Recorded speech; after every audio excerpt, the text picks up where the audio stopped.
তোমার কবর জিয়ারত করতেছে কেমন লেগেছে? খুবই ভালো, কতটা ভালো। তো hello everyone, welcome to our channel. তো এটা ছিল আমার সবে বরাতের দিনের ব্লগ। জানি ব্লগটা ছাড়তে অনেক লেট হয়ে যাচ্ছে, কিন্তু আমার হাতে সময় না থাকায় আমি ব্লগটা আপলোড দিতে পারিনি। রেডি হচ্ছে এখন।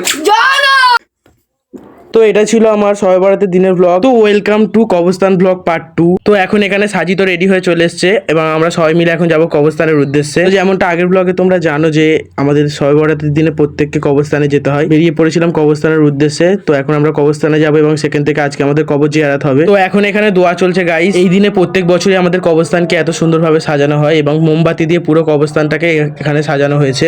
এটা তোমরা দেখতে পাচ্ছ, আমরা এখানে আসার আগেই কবরস্থানটাকে ভালোভাবে সাজানো হয়েছে এবং এখানে দোয়া টোয়া করে আমরা বেরিয়ে পড়বো প্রত্যেকটা কবরস্থানে যাওয়ার উদ্দেশ্যে। এটা আমাদের নিজস্ব কবরস্থান এবং এখান থেকে আমরা বেরিয়ে যাবো প্রত্যেকটা কবরস্থানে গিয়ে কবর জিয়ারত হবে। আমরা আগের বছরের মতো প্রত্যেককে এখন জিজ্ঞেস করবো যে তাদের কবর জিয়ারত করতেছে কেমন লেগেছে। জান্নাতের পাখি যাচ্ছে সব। আশিক কবর জিয়ারত করে এসেই বাজি কিনতে চলে এসেছে। তোমার কেমন লাগছে বলো কবর জিয়ারত করতে এসে? ভালোই লাগছে। এদিকে তাকাও, তোমার কবর জিয়ারত করতে এসে কেমন লাগছে? সেই লাগছে কিন্তু মশার কামড় খেতে হচ্ছে। চলো, দুটো জান্নাতের বন্ধু যাচ্ছে। বলো হ্যাঁ।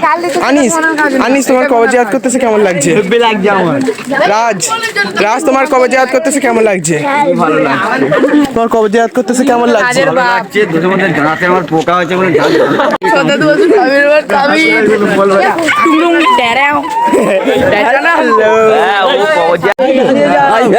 জানি চালু করে তার ক্যামেরা চালিয়ে রাখতে না